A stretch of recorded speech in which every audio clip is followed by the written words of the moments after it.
Yo de ingenieros somos constructores del Perú.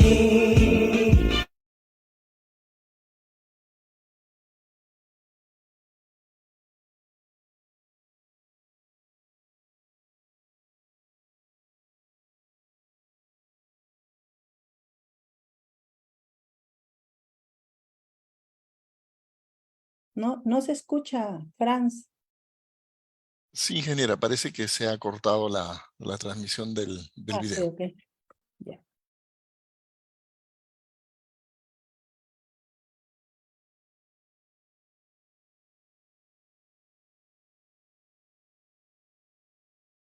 Ingeniero Ignacio, usted es ingeniero industrial, ¿no? Soy ingeniero de construcción y también soy ¿Cómo? Chartered Quantity Surveyor. Ingeniero de construcción. Ok, ok. Ingeniero de construcción, que acá en Perú es ingeniero civil, Karina. Ok.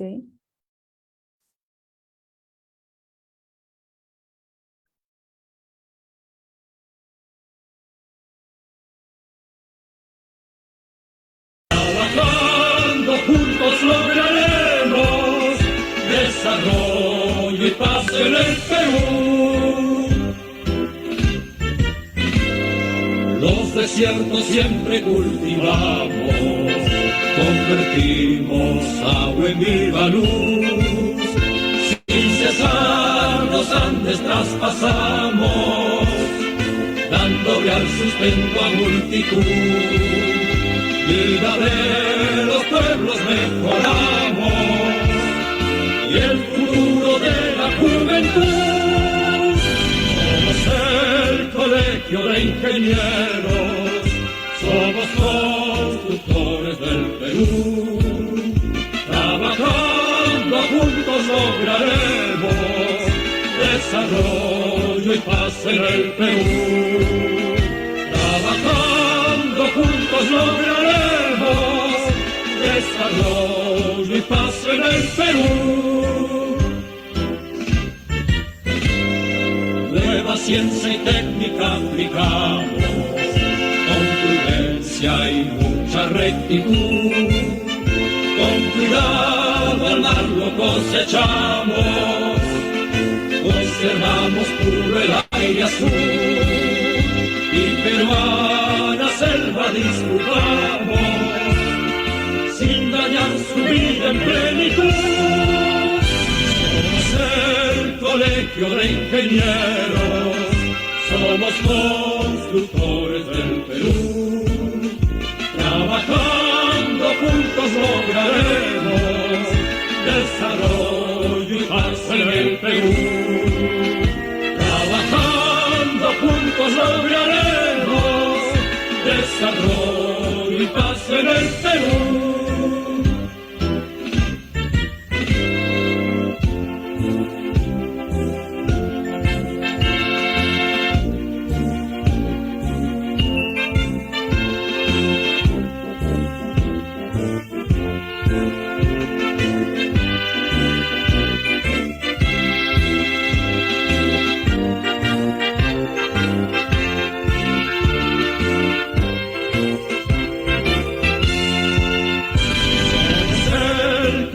De ingenieros, somos constructores del Perú. Trabajando juntos lograremos desarrollo y paz en el Perú. Trabajando juntos lograremos desarrollo y paz en el Perú. Trabajando juntos lograremos desarrollo y paz en el Perú.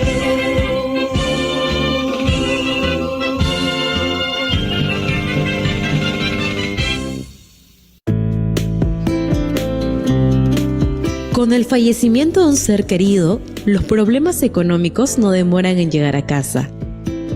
Por ello, si es ingeniero colegiado en el CIPSE de Lima, se le otorgará a través del Fondo Mutual FOMUT, en caso de fallecimiento del titular, un beneficio económico de 7.000 soles a sus beneficiarios o herederos legales. Cabe resaltar que el ingeniero debe estar al día en sus aportaciones al CIPSE de Lima hasta un mes anterior a su deceso, conforme lo estipula el reglamento. Tener en cuenta que el titular debe presentar su carta declaratoria de beneficiarios al área del vicedecanato, puesto que una vez calificado y concedido el beneficio, el problema más recurrente en la demora del pago es por ausencia de dicha carta, ocasionando que los deudos realicen el trámite de sucesión intestada. El Consejo Nacional, a través del programa ISS, Instituto Servicio Social, otorga a sus beneficiarios o herederos legales el monto de 5.000 soles en caso de fallecimiento del titular, de acuerdo al Estatuto del CIP, artículo 465. El Colegio de Ingenieros del Perú, Consejo Departamental de Lima, acompañándote siempre.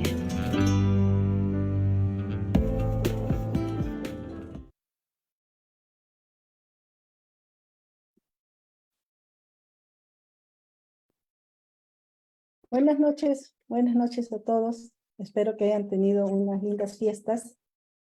Bueno, el día de hoy tenemos la conferencia virtual la conferencia Cómo los DAC vienen aportando en los proyectos en el Perú. Esta conferencia está a cargo de la ingeniera María Luisa Cáceres Bellido y el ingeniero Ignacio Palacio.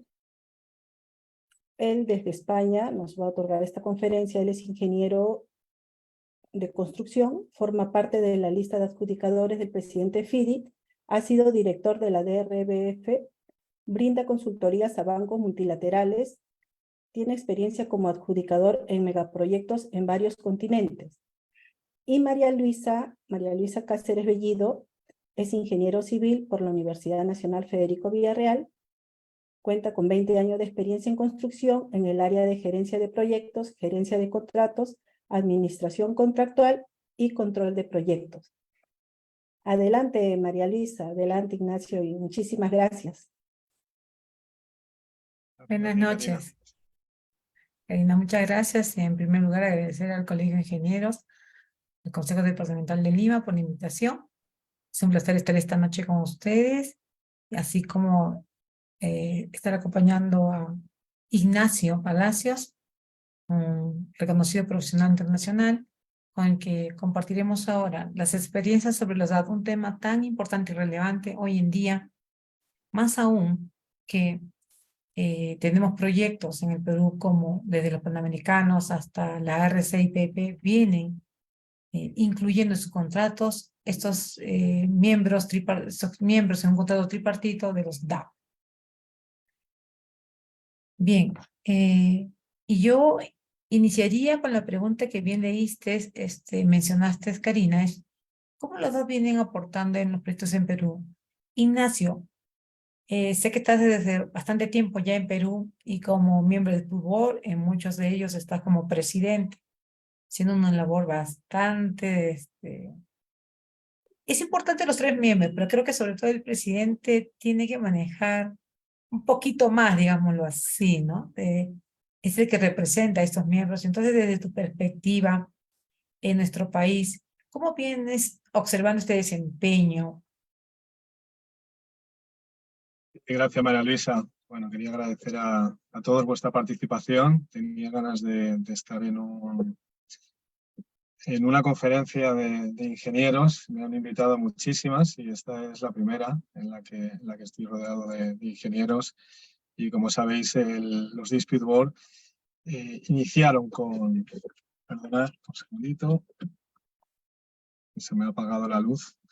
Porque es que estoy en el coche ahora mismo. Voy a agarrar un vuelo para Argentina, para un Dispute Board, de hecho, en el cual estoy de presidente. Darme un segundo.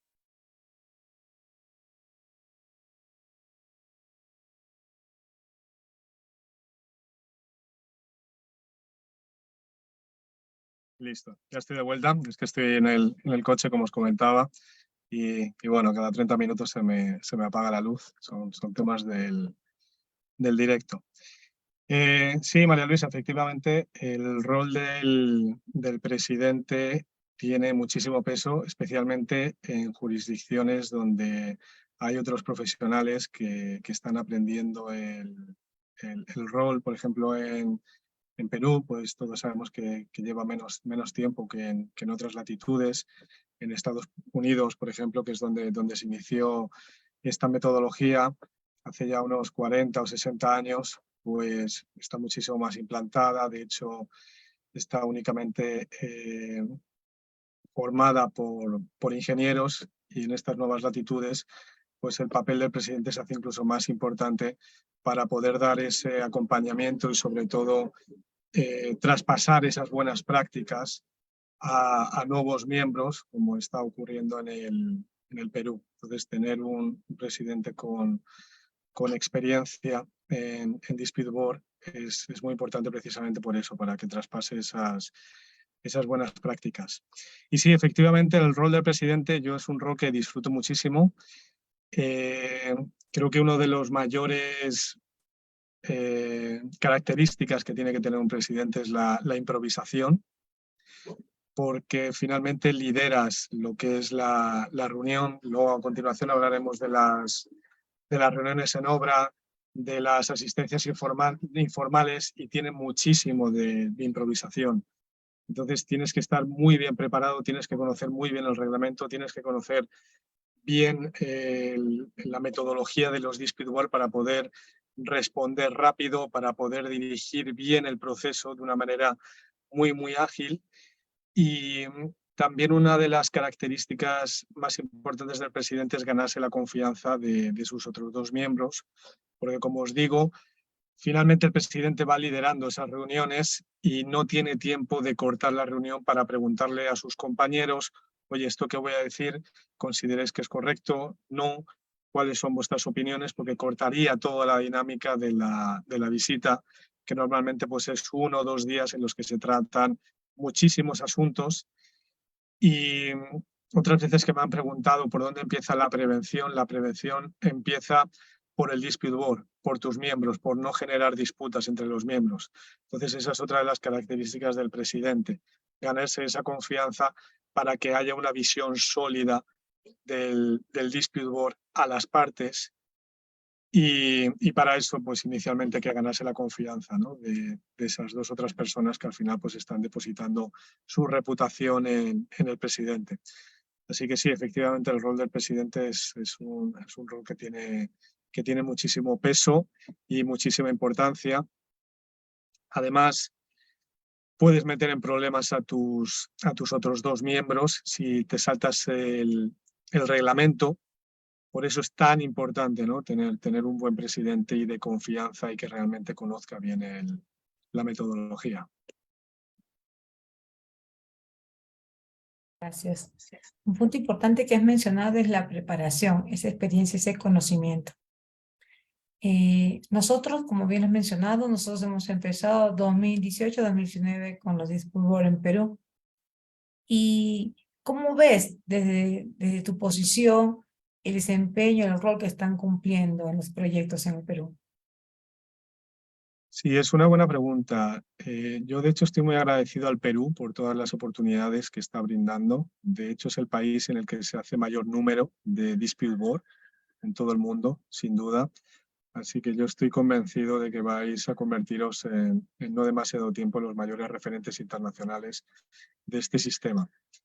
Dicho esto, sí que a veces, y a pesar de la buena actitud de las personas, sí que se encuentra pues esa falta de conocimiento que creo que ha sido provocado por un exceso de demanda y falta de oferta, ¿no? Es decir, si finalmente pues miembros con experiencia hay 20 y pues como es un proceso nuevo y se ha puesto pues esa cifra, ¿no? Se ha puesto una valla en la que lo mismo hay 2.000 o 3.000 proyectos. Si lo multiplicamos por 3 miembros, pues la necesidad de adjudicadores es muy elevada. Y eso, lógicamente, como en cualquier producto, al final afecta a la calidad, ¿no? La masificación afecta a la calidad del servicio que se da.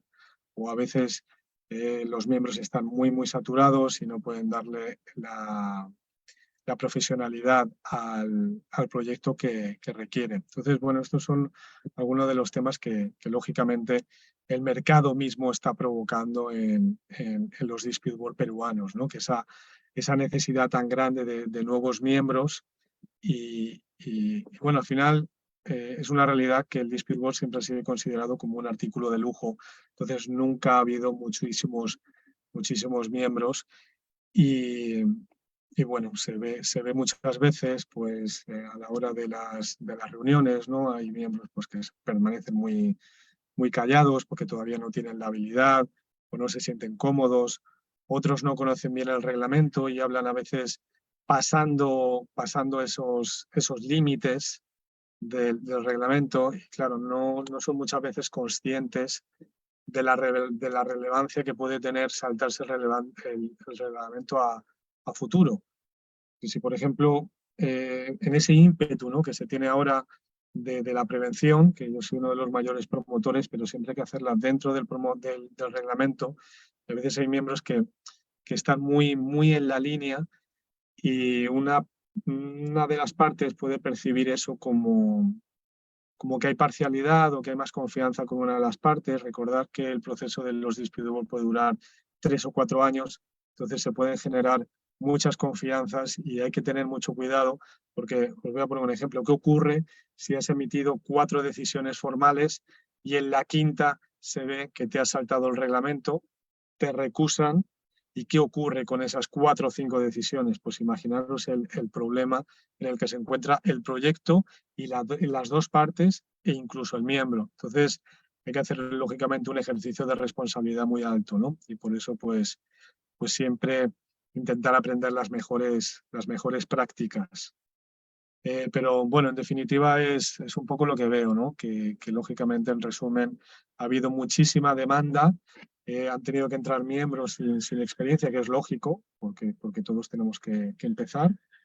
Lo que sí veo es que a veces pues, falta esa figura de un presidente experimentado que pueda transmitir esas buenas prácticas a esos dos compañeros y que tras hacer un dispute board o dos, pues ya se sientan preparados y puedan siempre transmitir esas buenas prácticas y vaya creciendo la metodología de una manera más orgánica, que en el Perú no ha ocurrido de esta manera. Ha sido a partir de tanta cantidad, se necesitan adjudicadores e incluso recientemente se ha bajado la valla. Creo que se ha bajado la valla a proyectos de menor cuantía, lo cual demanda más adjudicadores todavía, ¿no? Entonces, al final, hay que cuidar también de la calidad porque es un producto muy importante en los dispute board. Han mencionado 2 cosas importantes que me quedo, que es la primera, que te voy a preguntar es, en Estados Unidos nace ese tema de los dispute board y tienen megaproyectos manejándose, tienen muy buenas experiencias. ¿Cuál es el requisito mínimo que debe ser un miembro del dispute board en Estados Unidos? Y mi segunda pregunta sería, si hablamos de calidad de profesionales, y vamos a hablar de los ingenieros porque estamos en el colegio, y acá la audiencia son todos ingenieros, y están seguramente interesados en esta especialización, quisiera que por favor nos puedas indicar las referencias de punto de qué cosas espera esa calidad del profesional, ¿no? Sí, gracias María Luisa, me gusta mucho la segunda pregunta. La primera, bueno, hay requisitos muy interesantes. En el estado de California, por ejemplo, uno de los requisitos es tener más de 65 años de edad para poder ser miembro de Dispute Board. Luego, en otros estados hay distancias, es decir, se tienen que seleccionar a Dispute Board, por ejemplo, que no estén a más de 200 millas o de 500 millas, depende del estado. También otro de los requisitos habituales es que tengas más de 20 años de experiencia en proyectos y habitualmente son siempre ingenieros. ¿Por qué? Porque lo que hay en Estados Unidos no son dispute board, no son dispute adjudication board, porque no hacen adjudicaciones, sino que son DRBs, dispute review boards, que son diferentes y lo que dan son opiniones también de cómo ayudar al proyecto, también opiniones sobre posibles disputas, pero tienen menos fuerza que las adjudicaciones, ¿no? Aquí sí que se ha optado por la parte de la adjudicación tal y como se hace pues, en otros países europeos o asiáticos. Los dispute board en Estados Unidos son muy particulares. Y con respecto a la segunda pregunta, ¿qué se esperaría de los ingenieros? Yo creo que una de las primeras es formarse en contratos. Formarse en contratos y no estaría de más en la parte legal.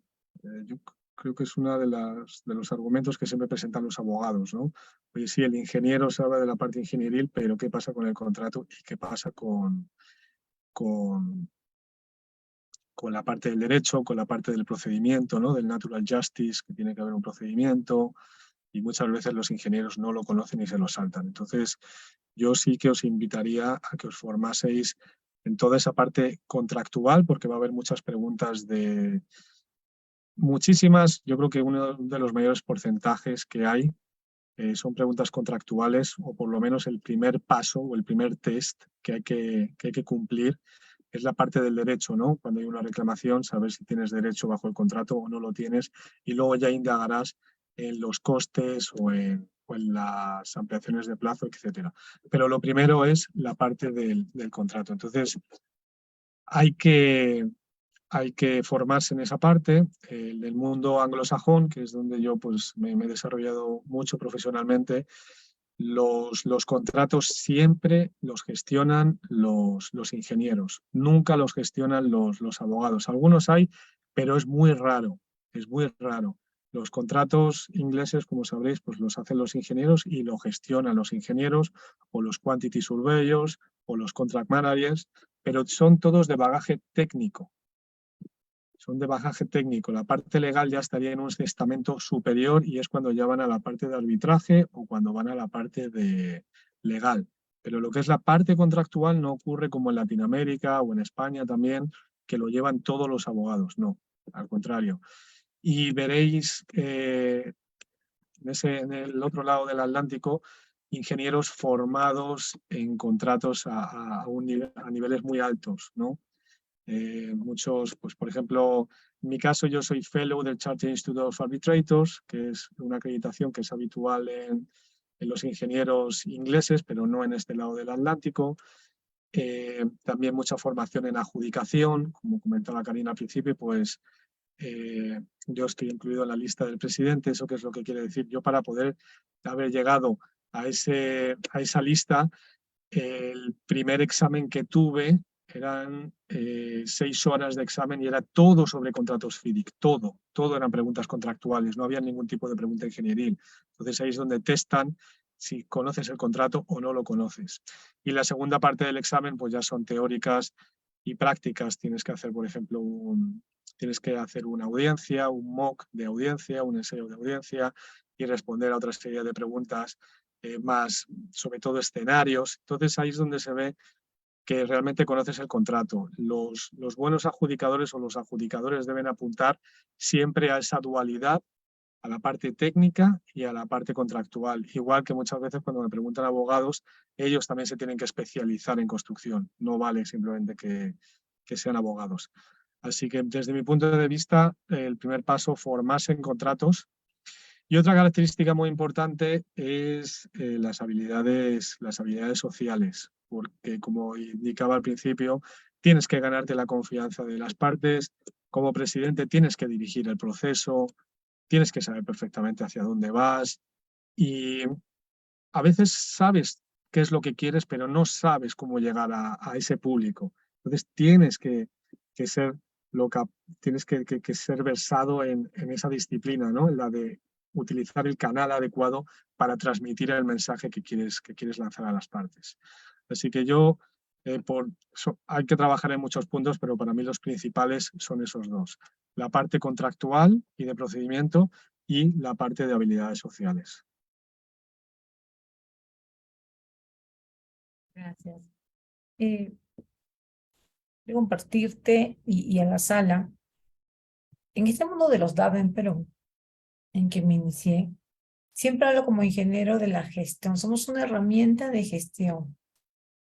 Nosotros no gestionamos el proyecto, pero sí somos una herramienta potente de gestión, ¿no?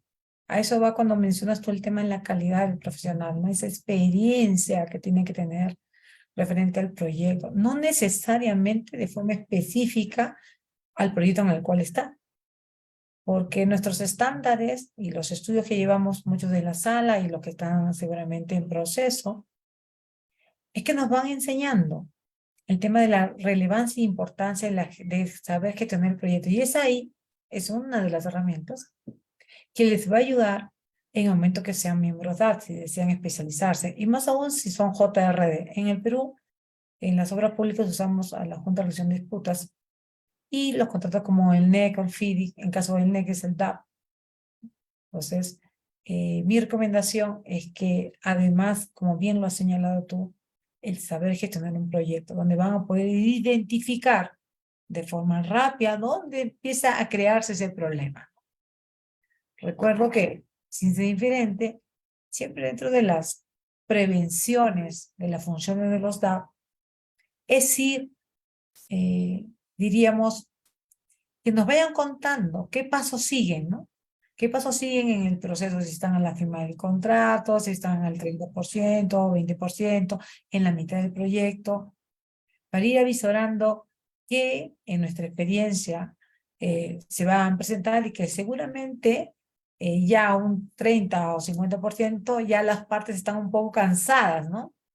Porque estos proyectos efectivamente toman 2 años, entonces ya están un poco cansados y ya no ven el bosque. Entonces yo creo que es fundamental lo que has mencionado y sobre todo la experiencia, porque les va a contribuir. Y creo yo que las partes también esperan eso, que muchos aún no conocen el potencial, es cierto, pero creo que estas sesiones y muchas otras que dan en congresos, es importante que los ingenieros en el rol que estemos, seamos contratistas o seamos parte de la entidad, veamos la relevancia de la importancia de estos miembros, ¿no? Y de constituirlos tempranamente.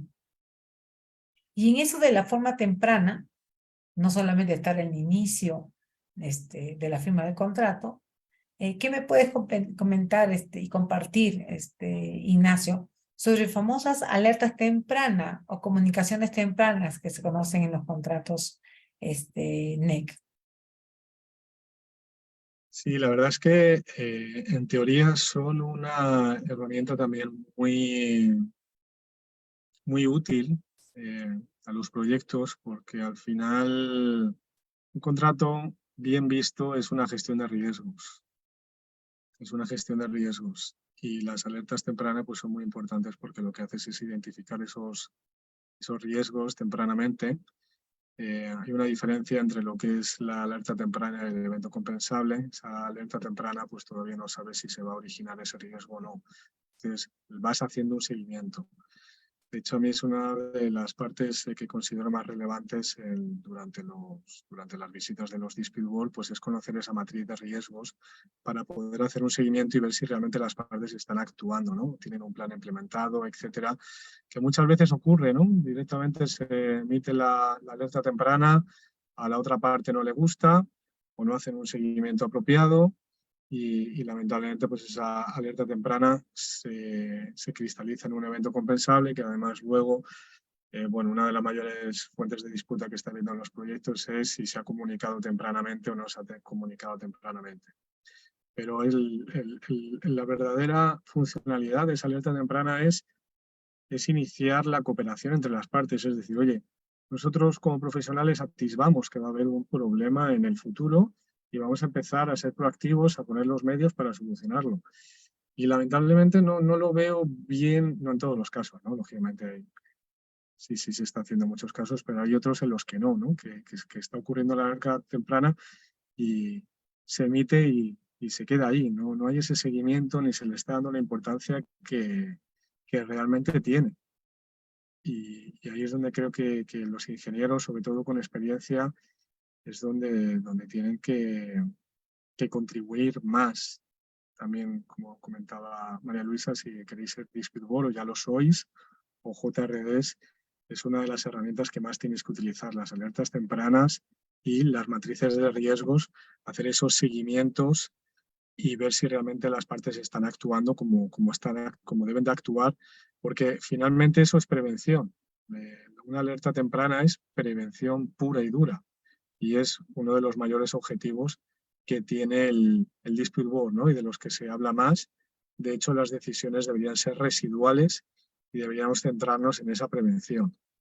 Otro por añadir, otro punto relacionado con los Dispute Board y las alertas tempranas, es que el Dispute Board también puede ver esos potenciales riesgos que van a ocurrir en el proyecto, que quizá las partes todavía no lo han detectado, y lógicamente se tiene que hacer de una manera muy sutil, porque como comentaba al principio, un Dispute Board, la prevención empieza en el Dispute Board, entonces no puedes originar nuevas disputas que todavía no existen. Entonces la idea siempre es hacer preguntas conductivas para que las partes por sí mismas se den cuenta de que se van a encontrar con un problema a futuro y ellos mismos sean los que levanten la mano, inicien esa alerta temprana y sobre todo pues esos talleres para mitigarlo e implementar planes para evitarlo.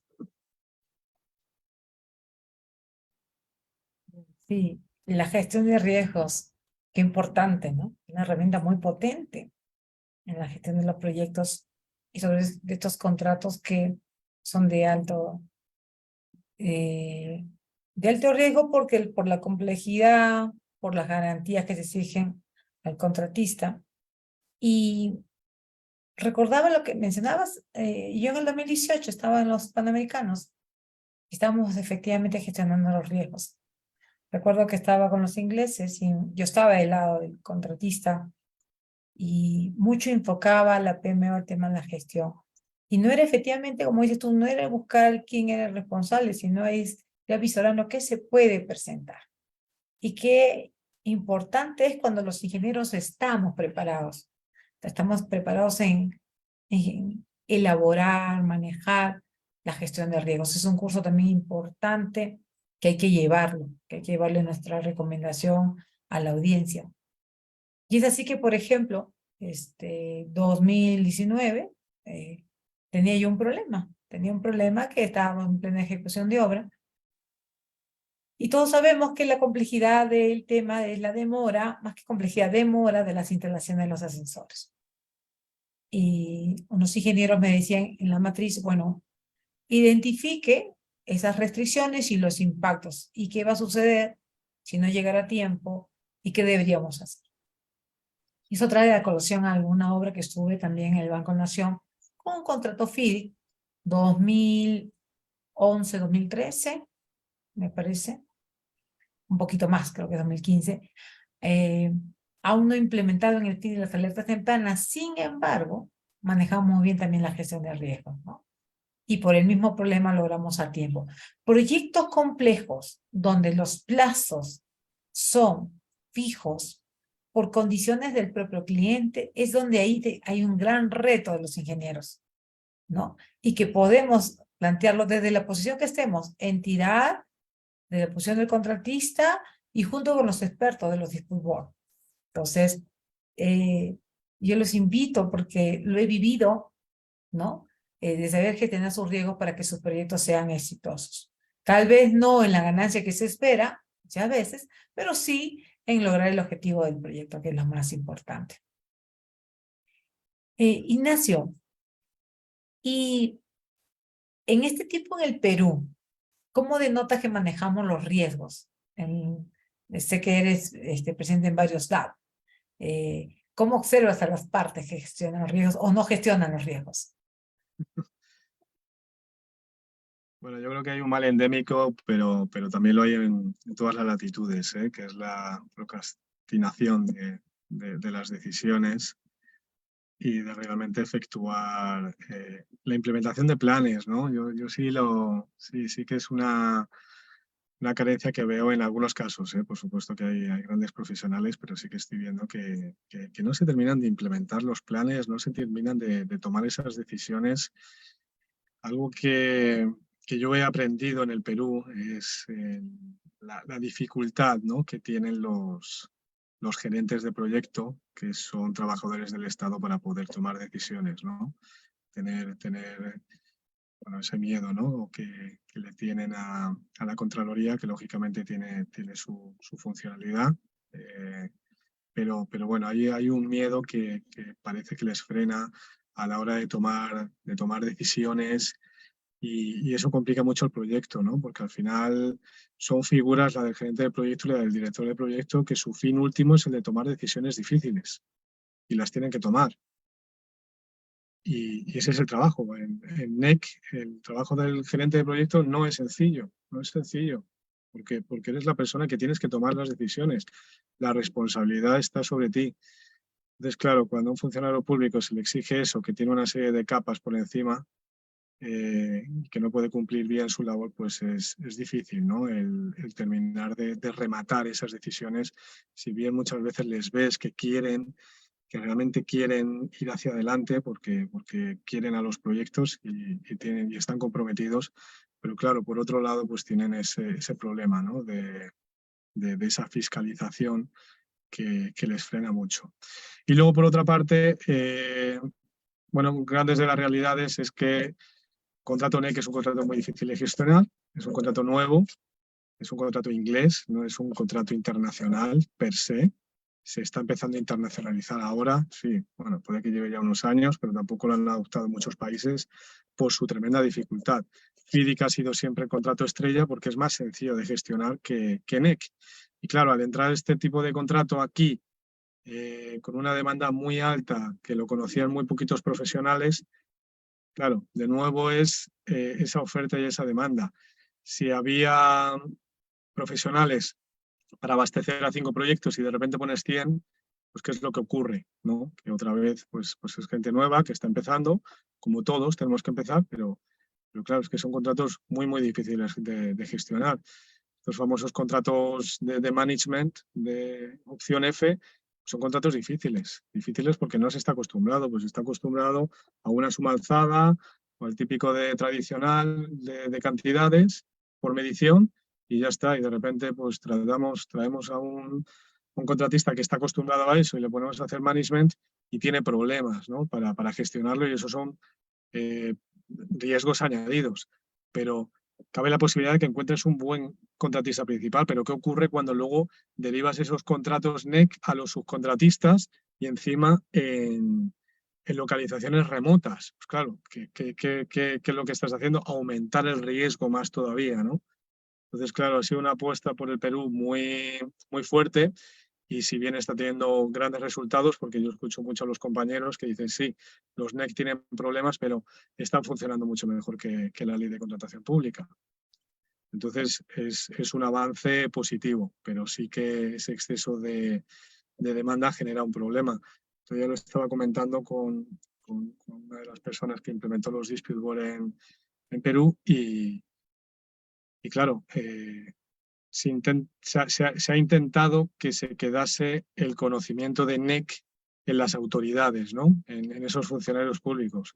Pero lógicamente, en cuanto tienen una experiencia de 6 meses, van a recibir muchísimas ofertas del privado que suele pagar mejor. Entonces, claro, de nuevo hay ese movimiento, hay un baile de gerentes de proyecto, los van cambiando y genera nuevos riesgos, ¿no? Entonces, la verdad es que se está poniendo bastante complicado, ¿no? a los buenos profesionales del Perú, ¿no? Al haber implementado un contrato nuevo tan difícil de gestionar. Si hablamos de que es tan difícil gestionar, hay una etapa importante de los DAP, que son acerca del tema de las sumisiones informales y formales. En tu experiencia, en un congreso internacional que estuviste, pudiste darnos unos indicadores. ¿Podrías comentarnos? Creo que también tu base está como Centroamérica, ¿no? Y quisiera que la audiencia pueda ver este famoso, ¿es beneficioso? Tus indicadores hablaban de los beneficios, ¿no? Y mi segunda pregunta sería dentro de esos indicadores, es la actuación de los DAP en las sumisiones informales y formales. ¿Cuál es tu percepción estando en los trabajos en Perú, ¿no? Sí, la DRBF, la Dispute Resolution Board Foundation, es la asociación, para aquellos que no la conozcáis, es la asociación que promueve el uso de los Dispute Board, la que tiene mayor cantidad de asociados. Tiene más de 1.000 actualmente. Y lleva recopilando estadísticas desde los años 90, cuando se implantó. Se ha utilizado en más de, es una herramienta para que lo sepáis, se ha utilizado en más de 2.700 proyectos, con más de 2.700 millones de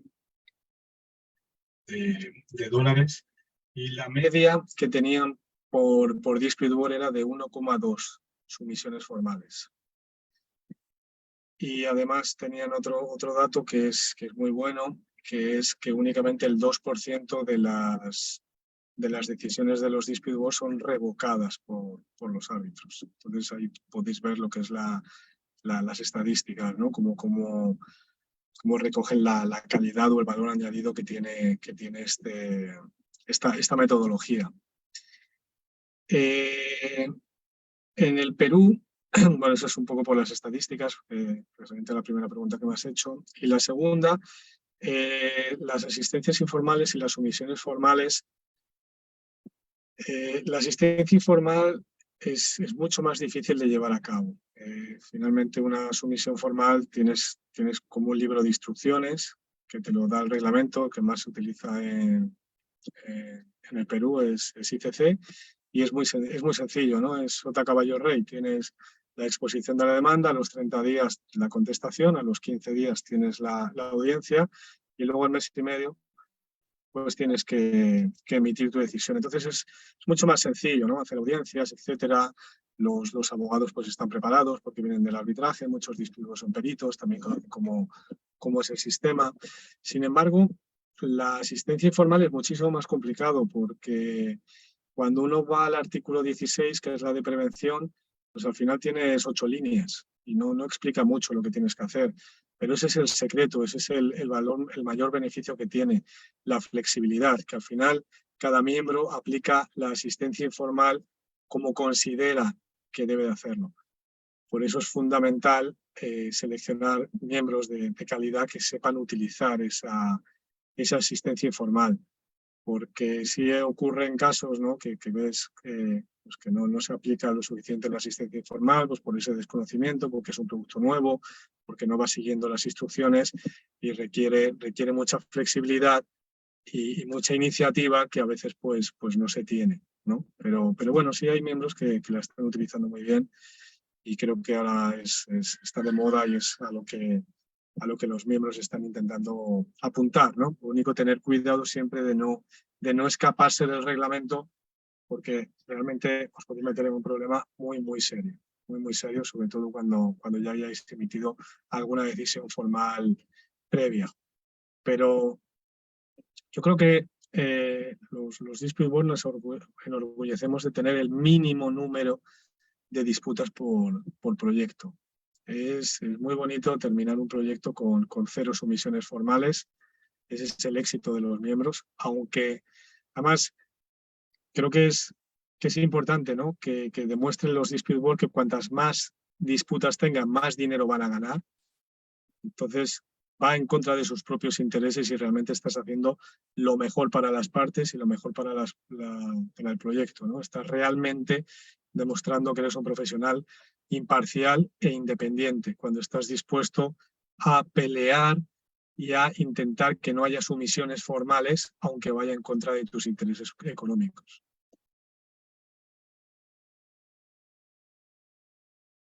En el Perú,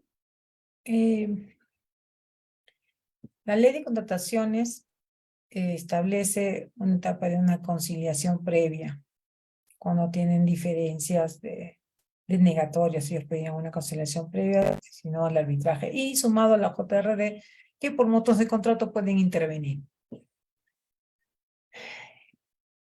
En el caso de los contratos NEC en el Perú, este tema de las sumisiones informales, como bien lo has mencionado, es que se puede aplicar, va a depender también mucho de la calidad de los profesionales que lo acompañan, para no salir del reglamento, que es muy importante. Las personas que nos escuchan, que seguramente se están preparando para ser miembros DAP, hay que leer mucho ese tema del reglamento. Y realmente no funciona muy bien, ¿no? La sumisión informal aún acá, por la propia reglamentación, ¿no? Nosotros tenemos el tema de la Contraloría, y bueno, a pesar que son contratos NEC, no dejan de ser auditados, ¿no? Hay un monitoreo constante de la Contraloría, entonces, en mi experiencia he visto que muy poco las sumisiones informales le han servido a los funcionarios porque más bien esperan del DAP que de su determinación y obligación de cumplimiento. Que bueno, toma su tiempo, sus 3 meses para poder concluir una sumisión formal, pero que al funcionario le asegura a que no tenga ese cuestionamiento. ¿Cómo hacer en nuestras posiciones que en un momento estemos como DAP para poder llegar a ellos? A pesar que estamos con una reglamentación dura en el Estado peruano, ¿no? Seguramente tienen otros controles en otros países que podrás comentarnos, pero la pregunta creo que es bastante extensa, ¿no? Y es, ¿cómo hacer, cómo contribuir para que ellos puedan optar por ese camino y ir como miembros DAP a lo que mencionas tú, ¿no? El éxito de tener menos sumisiones formales, seguramente gastarán más horas en esas reuniones o talleres, pero ¿cómo llegar a que las partes entiendan que esa es una herramienta muy potente y que debería ser explotada por las partes? Sí, en mi experiencia, el mayor número de las decisiones que se emiten no satisface a ninguna de las partes en las sumisiones formales. No suelen formular bien las preguntas y al final el alcance del dispute board está limitado a las preguntas que se le hacen. Entonces, como no formules muy bien la pregunta, no vas a tener el objetivo que deseas, ¿no? De las partes. Y suele ser muy frustrante el gastarse un dinero, el gastar energías, el gastar tiempo en una herramienta que finalmente no funciona. Sin embargo, la asistencia informal es muchísimo más flexible. El dispute board puede ayudar a que las partes acuerden la pregunta para que realmente obtengan el objetivo que ellos tienen. Entonces lo que vas haciendo es minimizar, ves cuáles son los puntos de entendimiento y minimizas cuál es la disputa para al final que sea una pregunta muy sencillita, ¿no? Que sea A o B. Entonces ya decides como dispute board entre A o B. La asistencia informal no tiene por qué ser únicamente verbal. También puedes hacer un híbrido. De hecho, tuvimos una experiencia muy bonita que funcionó muy bien con María Luisa, además, en la cual pues, se le solicitó a las partes que hiciesen sus alegatos. Se hizo una audiencia, duró aproximadamente la audiencia 3-4 horas. Después de la audiencia, durante la comida, estuvimos los miembros deliberando, dimos la opinión informal de manera verbal y entonces eso produjo que ya se pudiese continuar con la disputa, pero con la aclaración de los montos y de los plazos, y se hizo a través de un taller.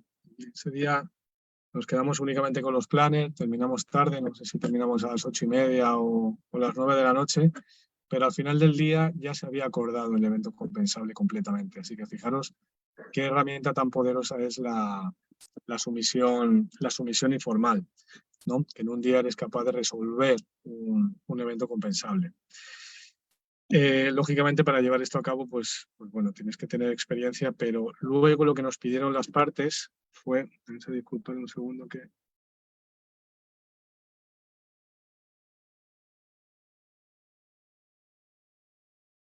disculpa la interrupción, que se apaga la luz del coche.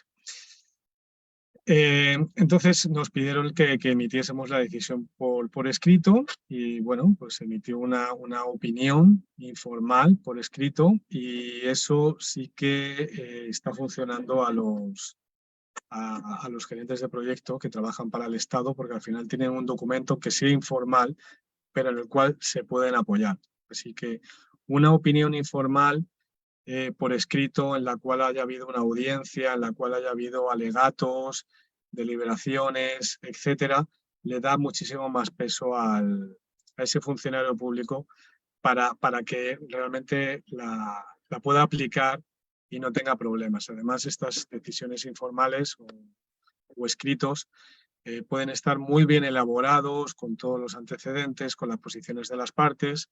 Puede ser prácticamente como una sumisión formal más pequeña y que realmente llegues a lo que las partes necesitan, porque tienes ese extra de flexibilidad y entonces le funciona muy bien al funcionario. Esa sería la parte de asistencia informal. Y, lógicamente, la parte de prevención, si nunca llegas a que la disputa se cristalice, entonces pues no tiene que decidir realmente el gerente de proyecto lo que es la disputa, ¿no? Porque han sido capaces de prevenirlo, han implementado pues esos sistemas para controlarla y que al final pues o haya un plan de mitigación o realmente no se origine, ¿no? Así que hay dos herramientas muy fuertes que son la prevención y la asistencia informal.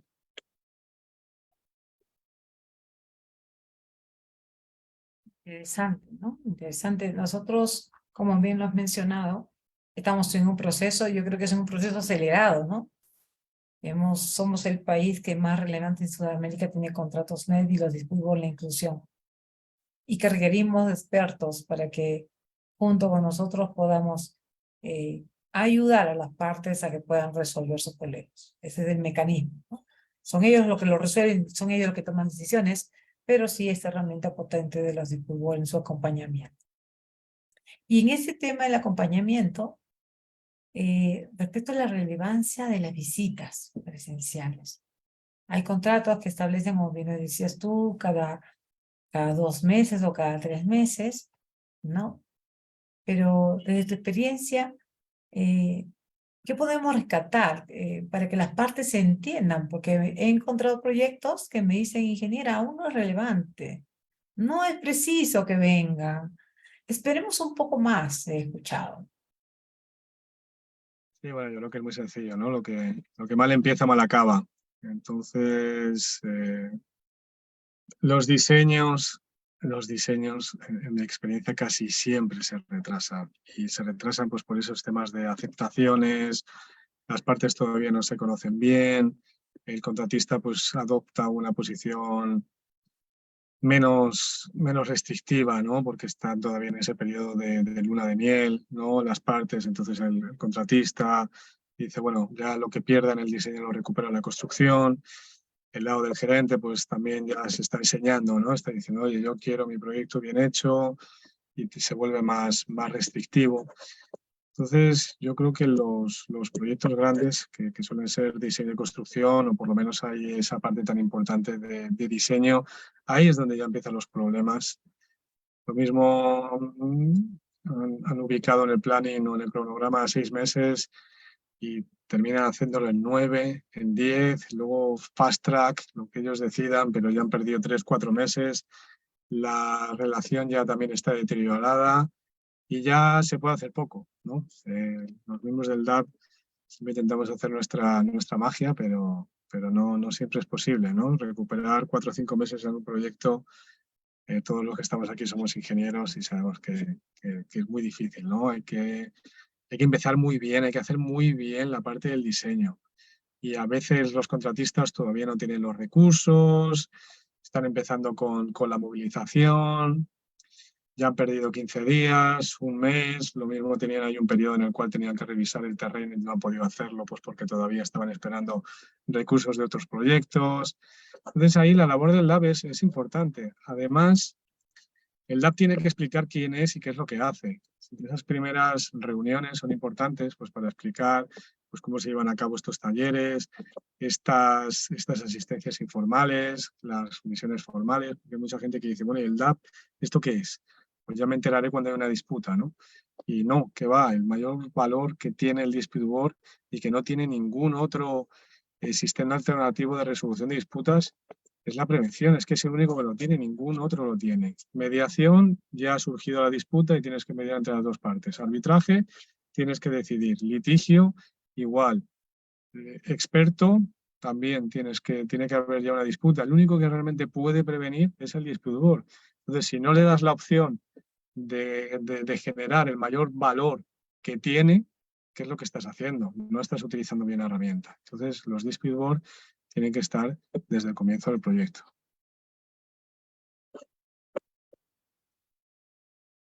Gracias, Ignacio. Bien, no sé si en la sala tenemos preguntas, Karina. Creo que ha sido una hora extensa de poder conversar de la relevancia. Hemos hablado de los cursos, hemos hablado de las habilidades, hemos hablado de la calidad de los profesionales que se esperan, de los retos que hay, qué nos depara fuera del país, qué es la mayor exigencia que se tiene, y que si bien nosotros tenemos un par de años, todavía tenemos creo que grandes retos, ¿no? Se nos viene la Autoridad Nacional de Infraestructura, y donde se van a manejar megaproyectos y todos tenemos que estar preparados para eso. Bien, señores, yo agradezco la asistencia de Ignacio. Sabemos que está tomando un vuelo a Argentina porque también es presidente de UNDAP. Te agradezco haber podido compartir estar en línea, y quedamos a gustos, Karina, a las preguntas que consideres. Sí, voy a ver las consultas, las preguntas. A ver.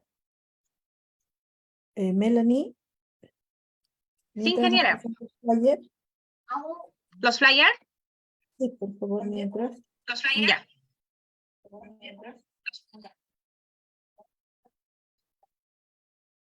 A ver, no hay, no veo.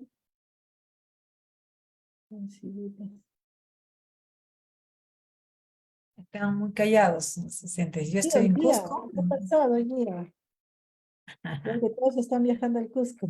Sí, algunos estamos acá en otro congreso, sí. También te vas Bueno, al yo les Cusco. invito a que, mira, Nancy Alba ha levantado la mano. Yo invito a que abran Hay el que abrirlo. micrófono y Claro, que pero Hay que abrir el micrófono. interactuemos. antes de que pregunte Nancy o cualquier otro participante, bueno, le queremos invitar a todos ustedes, los que están por Face y por Zoom, ¿no? El día miércoles, este miércoles pasado mañana, tenemos una mesa redonda presencial en el Consejo Departamental de Lima, en San Isidro, sobre el análisis del nuevo proyecto de ley de contrataciones del Estado, donde va a participar la presidenta del OCE, la Contraloría, CAPECO, y por el APC va a estar el ingeniero Elías Tapia y el ingeniero Marco Cruzado.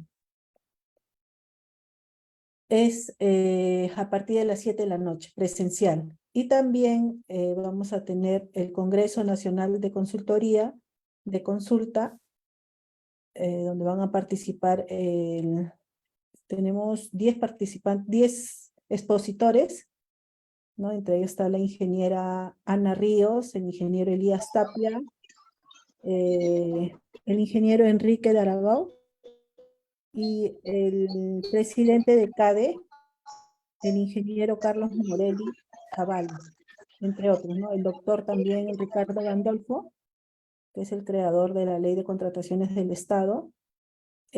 Hasta el día 10 va a haber un pronto pago de 120 soles, luego a partir del 11 el monto va a ser de 150 soles para ingenieros colegiados habilitados, y público en general a partir del 11, 180 soles.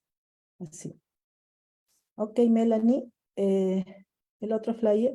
Bueno, también les comunico que la Universidad Nacional Federico Villarreal hizo un convenio con el Colegio de Ingenieros, con el Consejo Departamental de Lima, el cual ahorita se están inscribiendo para tanto maestrías como doctorado con el 25% de descuento. Este beneficio no solamente es para los ingenieros colegiados habilitados, sino también para sus familiares. Este 25% va a ser en matrícula, en las pensiones y su graduación. Así que pueden aprovechar, hasta el 22 de agosto pueden inscribirse. Gracias, Melanie. Bueno, adelante, Nancy. Ya, muchas gracias. Primeramente, mi saludo a todos los presentes, y en forma especial mi saludo y mi agradecimiento simultáneo a la ingeniera María Luisa y al ingeniero Ignacio por compartirnos estas experiencias que no son muy fáciles de poder tener a la mano. Entonces, agradeciendo de antemano su respuesta, lo que a mí me gustaría que compartan con nosotros es su experiencia respecto a lo que comentó María Luisa, ¿no? Sobre las visitas virtuales. Yo soy adjudicadora en este momento, trabajo en el Perú, tengo algunas juntas de resolución de disputas. Entonces, he notado que, y como dijo Ignacio, hay demasiada demanda de profesionales que a veces no están o no estamos de repente preparados a la altura que el Estado necesita, de tal manera que las juntas se han concentrado en un grupo de profesionales. Y este grupo de profesionales pues tienen su tiempo bastante saturado, lo cual no les permite hacer las visitas físicas. Entonces ahí entra un poco la ética de las personas que puedan balancear el tiempo y puedan ser conscientes de cuántas juntas o cuántas DAPs pueden asumir de tal manera que puedan tener ese contacto físico en las obras. Y yo creo que, bueno, es lo que yo siento, que existe un mayor resultado cuando uno tiene el contacto físico con las partes, el contacto físico con las obras, porque uno puede entender de mejor manera lo que está pasando en la obra. No sé cuál es su experiencia de ustedes, si es que es eficiente hacer de manera continua las visitas virtuales a las obras, o es recomendable mayormente acudir de manera presencial a las obras. Gracias de antemano. Gracias, Nancy, por la pregunta. Primero respondo en mi apreciación y le cedo la palabra a Ignacio. Bueno, particularmente, es muy importante, en mi experiencia es muy importante la visita presencial. Es ahí donde vamos a lograr que ellos suelten la información, porque a veces, siendo en JRD o DAP, uno pide que compartan información, que es una obligación, se hacen actas de reuniones al inicio, como decía Ignacio, se establecen reglas de juego, ¿no? En la conformación de la primera reunión, que es importantísima. Sin embargo, las partes, pues, consideran qué cosa es relevante y no relevante para informar al dado a la JRD. Y entonces, en estas reuniones virtuales de 1 hora, 2 horas que tenemos, no se logra, por más que hacemos una agenda, que se le pide a las partes que hagan una agenda, que prioricen las necesidades, pues a veces nos percatamos de los conflictos que se van a venir.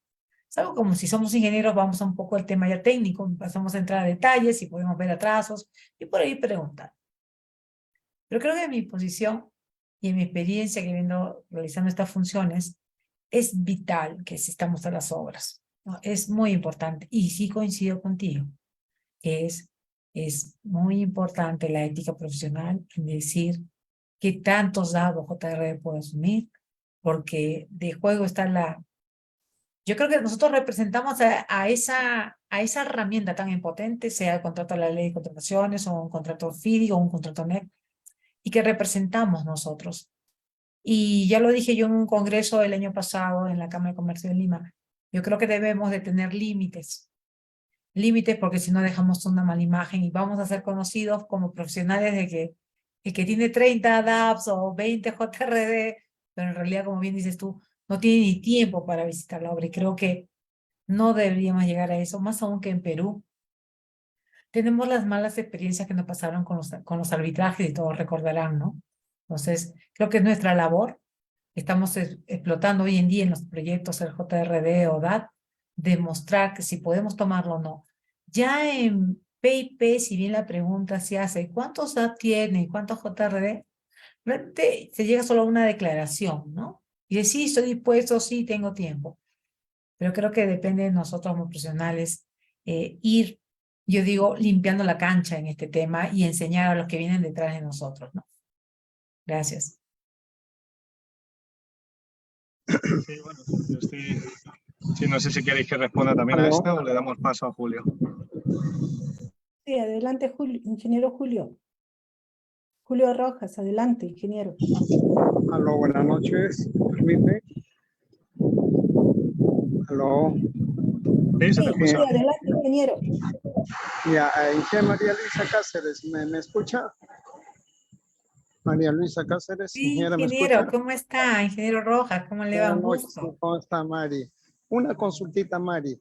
No sé si como estás en la JRD, tengo conocimiento de varios colegas nuestros que las entidades públicas no están cumpliendo con los honorarios. Están demorando 2, 3, 4 meses en pagar su parte, las entidades públicas. En otro caso, el contratista está asumiendo esos pagos. Entonces hay un problema ahí en cuanto al presupuesto que las entidades no están considerándolos. ¿Qué acciones se podría tomar o sabes algo de María Luisa Cáceres sobre eso, que las entidades cumplan con presupuestar oportunamente los honorarios de los adjudicadores? Gracias. Gracias, Julio, por tu pregunta.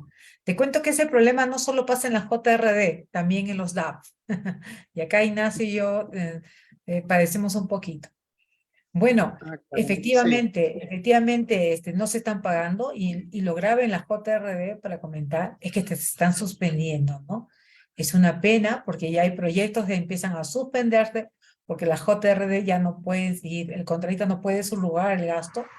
Y entonces, lamentablemente, pues el proyecto se va a pique con los sumos de problemas y seguramente o se resuelve el contrato o se irán al arbitraje, ¿no? Entonces, creo que los centros cumplen una labor muy importante, Julio. Son los centros que deben de difundir mucho a las entidades públicas el tema del compromiso de gasto, ¿no?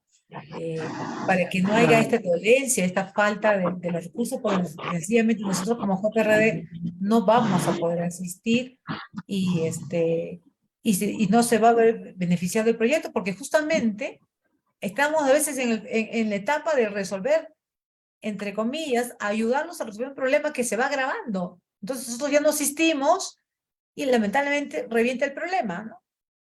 Un no reconocimiento de una presión de plazo, un tema de cambio de materiales que no son aceptados, o por desconocimiento del supervisor por fechas, no quieren aceptar. Entonces, tenemos que, nosotros yo creo que desde el Colegio de Ingenieros también que nos ayude a motivar ese tema, que los centros, que son los primeros que nos captan, que nos llaman, que nos invitan con el Estado, que sean ellos el que estén reuniéndose a tiempo, que conversen acerca de la programación presupuestal. Y bueno, desde los DAP, como te comentaba, sucede lo mismo. Ellos han pedido la disculpa por los cambios de jefes de áreas, pero también hay una dolencia y que ha habido también suspensiones. No sé si Ignacio quisiera compartirnos algo más. Sí, bueno, desde el punto de vista de los DAP, al final lo único que te queda es la suspensión, ¿no? Para de alguna manera hacer valer el derecho de pago. Creo que lo que falta es mucha conciencia por las partes. No entienden todavía la importancia que tiene la figura del dispute board. Y eso también lo enlazo con la pregunta anterior, para dar por lo menos una breve respuesta. Como constructoras, del lado del contratista, deben de considerar seriamente los miembros que contratan. ¿Por qué? Porque en proyectos grandes, 2 decisiones mal realizadas y que vayan en su contra pueden hundir su compañía. Porque las decisiones del DAP, si bien no son finales, sí que son de manera interina, sí que las tienen que cumplir. Entonces, bueno, si tienes 2 decisiones y pierdes 10 millones de dólares y tienes que esperar 2 o 3 años hasta que haya un arbitraje y lo ganes o lo pierdas, no todas las compañías van a aguantar ese golpe, ¿no? De lo mismo 2 millones, te digo 2 millones, como te digo 20, o dependiendo de la compañía, lo mismo son 50.000 dólares, no lo sé. Pero sí que tienen que tomarse en serio a quién seleccionan. Entonces, si vas a seleccionar a una persona que tiene 30 DAPs y no vaya a obra, bueno, ¿qué es lo que estás haciendo, no? Y del lado del contratante, pues igual. Es decir, ellos también están expuestos. Si va a haber sumisiones y sumisiones y sumisiones y todas van en contra del gerente del proyecto, también Contraloría va a decir, oye, ¿qué es lo que está pasando aquí, no? Porque hay 10 sumisiones y van todas en contra tuya. ¿Qué es lo que está pasando aquí, no? Estás haciendo perder dinero al erario público. Así que yo creo que el primer paso, y más importante, para evitar esas faltas de pago y para que luego haya una remuneración justa y se busque la calidad y no miembros saturados, es esa, ¿no? Que haya una buena concienciación en las partes y que entiendan qué es un dispute board y qué es lo que está haciendo. Está decidiendo sobre sus empresas y sobre sus intereses. Y hasta que eso no lo entiendan y no lo sufran, lamentablemente no entenderán bien cuál es el proceso. De que tienes que hacer visitas a obra porque son necesarias, es lo más efectivo, aunque también las virtuales lo son, porque como comentaba María Luisa, los dispute board nosotros no hacemos obra, la hacen las partes. Tampoco pueden esperar que el dispute board esté allí para solucionarle todos los problemas y para que les haga la obra. Entonces también hay que darles libertad, ¿no? Hay una frase bonita que dice: no le hagas la vida difícil a tus hijos haciéndosela fácil. Entonces, si estás continuamente con esa supervisión encima, las partes no van a hacer nada. Así que hay que encontrar ese equilibrio entre la virtualidad de esos seguimientos y luego, por supuesto, el ir a obra, que es donde realmente se solucionan los problemas, donde se hacen las asistencias informales. La única manera de prevenir es yendo a obra y viendo cuáles son los problemas. Virtualmente eso no, en mi experiencia, es muy, muy difícil de hacer. Y esas serían mis respuestas. Concienciación, suspensión y luego pues seleccionar buenos miembros, ¿no? Que tengan disponibilidad. ¿Alguna otra consulta?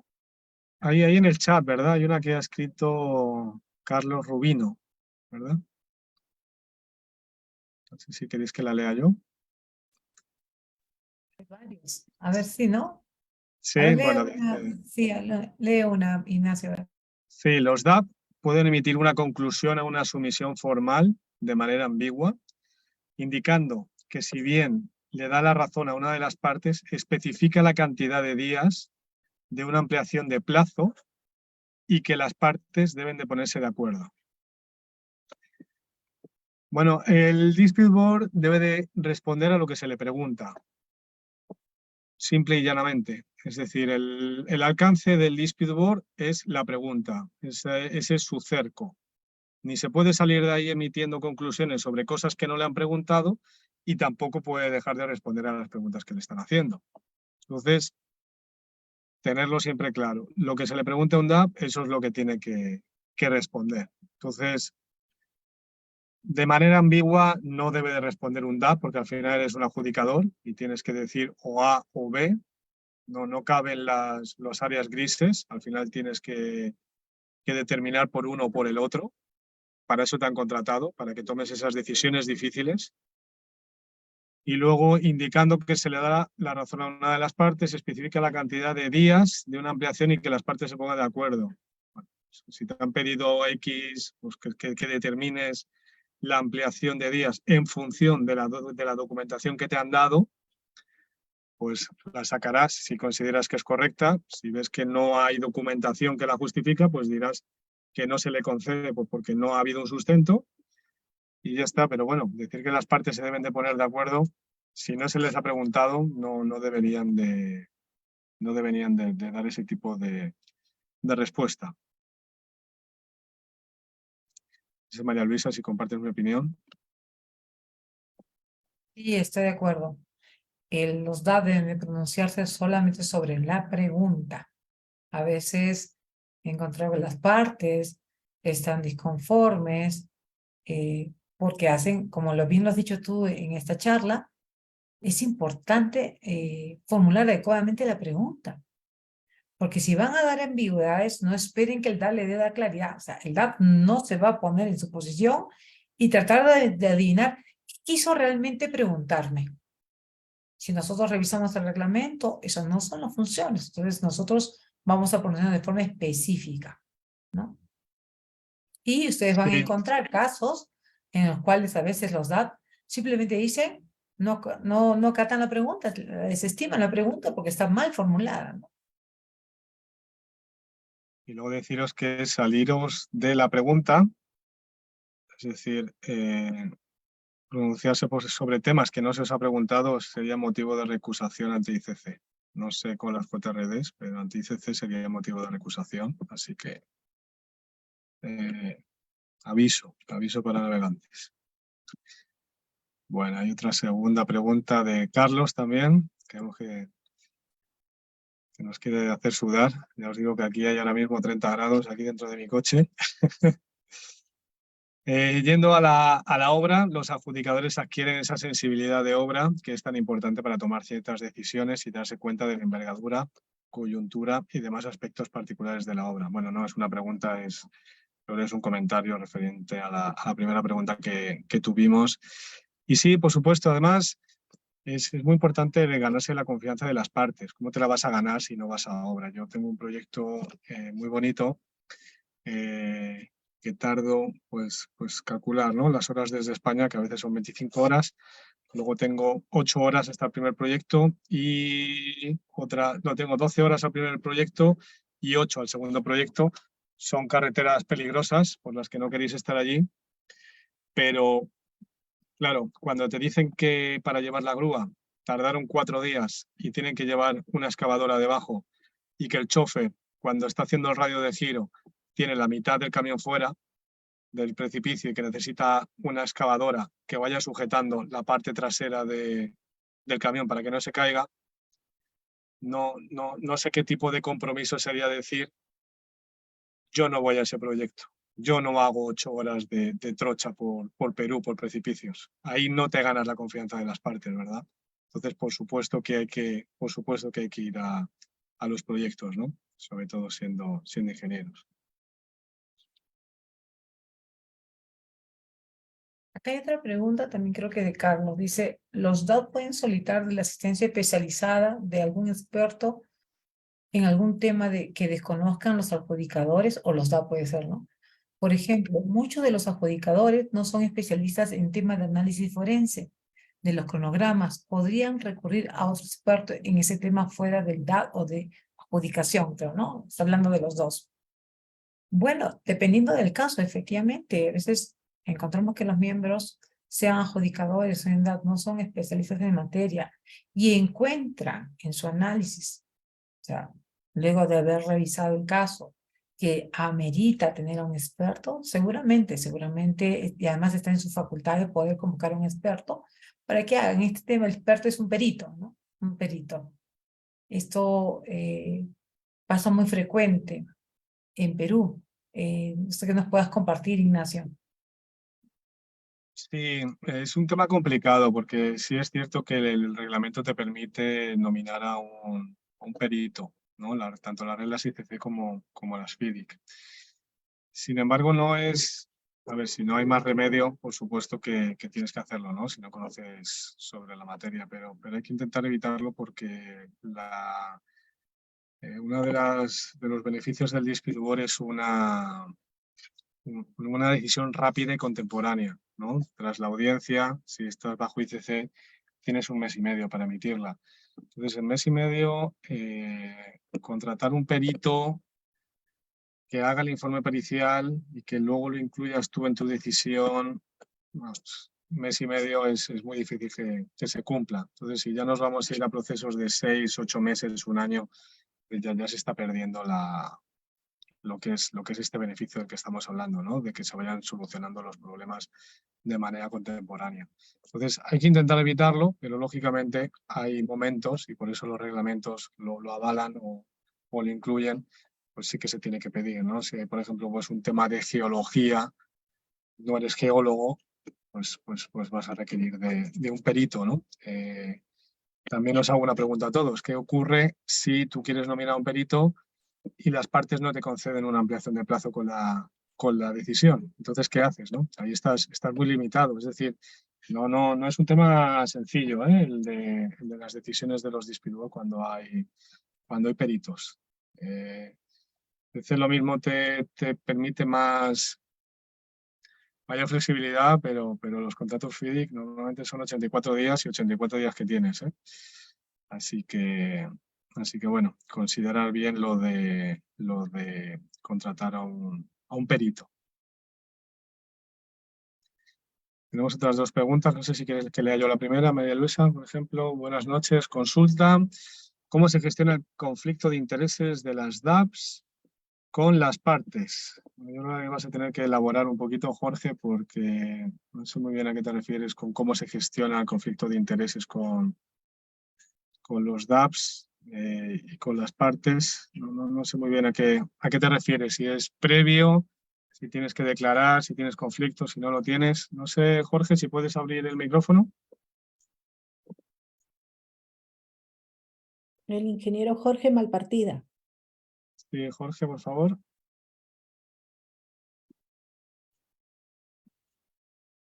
Bueno, voy a hacer una interpretación rápida de lo que quiere decir, porque tenemos varias preguntas y nos quedamos sin tiempo. Entonces, bueno, ¿cómo se gestiona el conflicto de interés? Bueno, ya depende de las partes, ¿no? Es decir, cuando tú llegas al dispute board y te están haciendo la entrevista, pues lógicamente tú tienes que levantar la mano, decir cuáles son los conflictos que tienes con las partes. Ya es responsabilidad de las partes decidir si quieren que continúes en el proceso o no quieren que continúes. Si tú no pones un conflicto de intereses encima de la mesa y han pasado 3, 4 meses y ya estás en el proyecto y ya se han metido decisiones formales, por ejemplo, pues bueno, vas a estar en una situación muy, muy incómoda. Así que la idea es siempre levantar la mano, decir cuáles son los posibles conflictos. En arbitraje todos conocemos los IBAs, ¿no? Que son rojo, verde, naranja. Cuándo se tiene que decir cuándo es un conflicto, cuándo no lo es. Bueno, podrían aplicarse este tipo de reglas o no. Lo que siempre decimos es, ante la duda, dilo. ¿De acuerdo? Por si acaso, porque no te quieres encontrar en una situación incómoda luego durante el proyecto. La siguiente te la voy a dejar a ti, María Luisa, porque yo no soy adjudicador de JRD, así que te leo yo la pregunta. ¿Cuáles son las diferencias entre un adjudicador de JRD y un DAP? Gracias. Bueno, bien sencillo. Para los que están recién empezando y anímense a llevar los cursos en el Colegio de Ingenieros, que hay la formación de la JRD, por favor. La diferencia, más allá, ambos tienen reglamentos que respetar. Primera línea que aprendemos los reglamentos. Cada uno se maneja por reglamentos diferentes. Pero la herramienta más potente y diferente es que en la JRD diremos que estamos así nosotros. No podemos, estamos atados. Solamente podemos pronunciarnos por las ampliaciones de plazo. Los adicionales las variaciones del proyecto no podemos por nuestra propia ley. Entonces, un poquito que nos quedamos cortos, ¿no? Los que somos JRD, porque quisiéramos ayudar a disipar esas dudas, esos problemas, esas denegatorias que se presentan y vemos que realmente a veces, opiniones como ingenieros, correspondería dependiendo del caso. Sin embargo, en el DAP sí tiene esa potestad.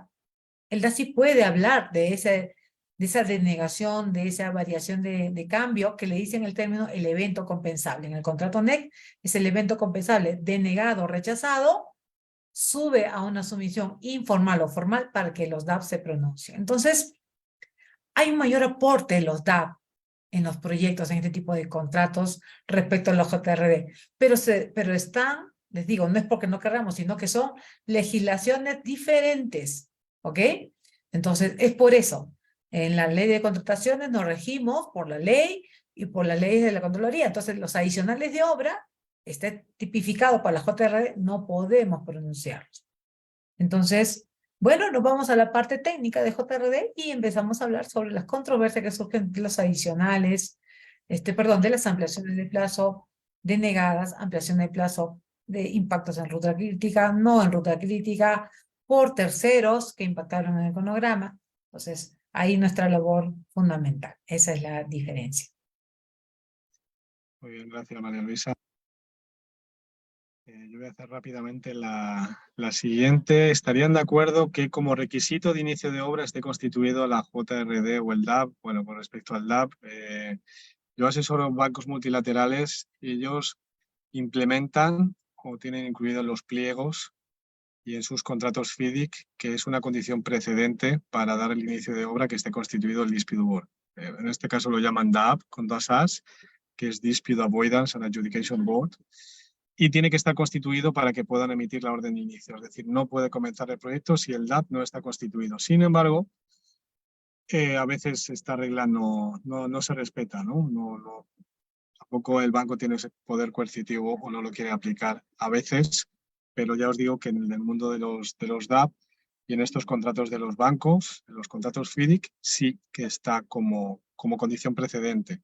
Así que en teoría no debería de poder comenzar el proyecto a menos que haya un un dispute board. Y la parte de la JRD, si es un requisito para el inicio de obra, María Luisa, te lo dejo a ti también. Sí, es un requisito, es una potestad de acuerdo al reglamento, depende del monto de inversión o el monto del contrato. Y bueno, sucede lo mismo que en el DAP, a veces no necesariamente es al inicio, las partes, como bien las dicho tú, están en la luna de miel, yo les digo el enamoramiento, todos les gustan, se llevan muy bien y dicen, no, todavía no, que no se nombre la JR, y cuando empiezan los problemas, ahí dicen, oye, sí es urgente, vamos al centro que señala el contrato y que nombren a los miembros de la JRD, ¿no? Sucede lo mismo con los DAG, así que es un mal al cual debemos, yo creo que esta es una buena palestra para difundir la importancia y relevancia que la JRD y los DAP sean nombrados a la firma del contrato. Más allá, si empiezan con la ingeniería y luego la construcción, es importante, señores, porque lo que determine la ingeniería y no determine la ingeniería, se verán las consecuencias de la construcción. Entonces ahí es la participación de los expertos que acompañen. Como ha dicho Ignacio, no es que nosotros nos involucramos en hacerle la tarea, sino como asesores vamos viendo el tema que van proyectándose temas que van dejando en un futuro y que seguramente serán problemas, ¿no? Muy bien, pues hago yo la última pregunta, porque ya para mí son las 3:30 de la mañana. Si el DAP da una conclusión y una de las partes no está conforme, en base a una experiencia sobre el mismo tema, que en otro proyecto otro DAP resolvió en otro proyecto, puede haber jurisprudencia en las decisiones del DAP en cuanto a interpretación del contrato para ser trasladada de otro proyecto. Bueno, la respuesta es sencilla, ¿no? Lo que emite el DAP es la decisión que toma. Y no se puede entrar en la interpretación o en lo que ya ha decidido. ¿De acuerdo? El DAP decide y si no te gusta la decisión, pues entonces lo único que te queda es elevarla a arbitraje. ¿De acuerdo? No puedes pedirle al DAP que modifique su decisión, aunque haya una jurisprudencia exacta de un caso o de una decisión emitida por los mismos miembros en exactamente las mismas circunstancias, que eso siempre va a ser imposible, pero incluso así no puede entrar ninguna de las partes en lo que es la decisión. Puede entrar en la parte del procedimiento, que entonces pues ya hablará con ICC y dirá, oye, el procedimiento que se ha llevado a cabo pues no ha sido justo, no me han permitido defender, no he tenido el mismo tiempo que la otra parte, etcétera. Bueno, eso son cosas que sí se pueden elevar, pero la decisión, no. Eso ya lo abrirá el árbitro y lo verá el árbitro y ya tomará el árbitro su decisión. Pero las partes no pueden. Y bueno, yo creo que es justo, ¿no? Hora y media, ¿no? Justito. Al final se han arrancado las preguntas al final. Sí, muchas gracias a todos por sus preguntas Sí. muy interesantes, ¿no? Sí, estupendo. Gracias María Luisa. Melanie, los certificados.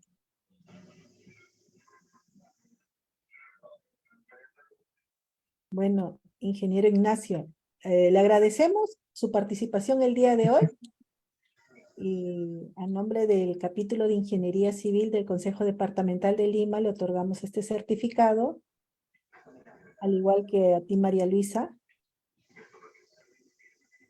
El certificado que te haremos llegar, bueno, les haremos llegar a sus correos, ¿no? Por la participación. Y gracias el día de hoy a todos los participantes que nos han seguido por Face y por el Zoom. Muchísimas gracias y hasta la próxima. Gracias. Buen viaje, Canales. Ignacio. Sí, muchísimas gracias a todos. Disculpad los problemas técnicos, pero es que aquí son las 3:30 de la mañana. Me voy a Argentina en 2 horas y bueno, lo siento por el tema de la luz, pero es que no tenía otra disponibilidad. No, muchísimas gracias. Gracias por todo. Gracias, Karina, por la Gracias. invitación. Hasta luego. Gracias, hasta luego. Gracias, a todos. ingeniera María Luisa, gracias, Ignacio Palacios, y gracias, Karina Canales, muy amable, gracias. Gracias, ingeniero Julio. Gracias, señorita, muy amable. Gracias. invita a la mesa de reunión, Mesa redonda. la mesa Sí. redonda, que ahí se va a Ya. tratar varios temas. Y Sí, ahí de se todas va a ver maneras, lo pasamos de nuevo, Melanie, lo de la mesa redonda y lo del Congreso.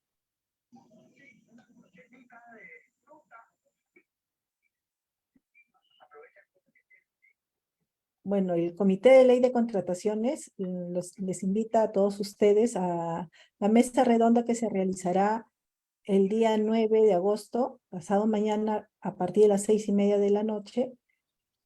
Y va a estar la presidenta del OCE, el economista, el licenciado Ángel Jauregui, por parte de la Contraloría, por CAPECO el ingeniero Jorge Zapata, por APC el ingeniero Elías Tapia y el ingeniero Marco Aurelio Cruzado. Y el día 19 de agosto tenemos el Congreso Nacional de Ingeniería de Consulta, donde van a haber 10 expositores. Uno de ellos es el presidente de CADE, el doctor Ricardo Gandolfo, que es abogado egresado por la Pontificia Universidad Católica del Perú, el ingeniero Elías Tapia, que es el presidente de la APC, de la Asociación Peruana de Consultoría, y entre otros ingenieros, ¿no? La inversión es de 120 soles hasta el día 10 de agosto y 150 soles para ingenieros colegiados habilitados del 11 al 19 de agosto, y para el público en general del 11 al 19 de agosto 180 soles. El de la Vía Real también, por favor, Melanie. Bueno, el convenio que ha firmado el Colegio de Ingenieros con la Universidad Nacional Federico Villarreal, el descuento que se está realizando en sus maestrías y doctorado es del 25% en matrículas, en pensión y en graduación. También este beneficio es para sus familiares. Pueden aprovechar, y las inscripciones es hasta el 22 de agosto. Bueno, gracias a todos. Gracias, María Luisa. Gracias, Ignacio, por su participación. Nos vemos.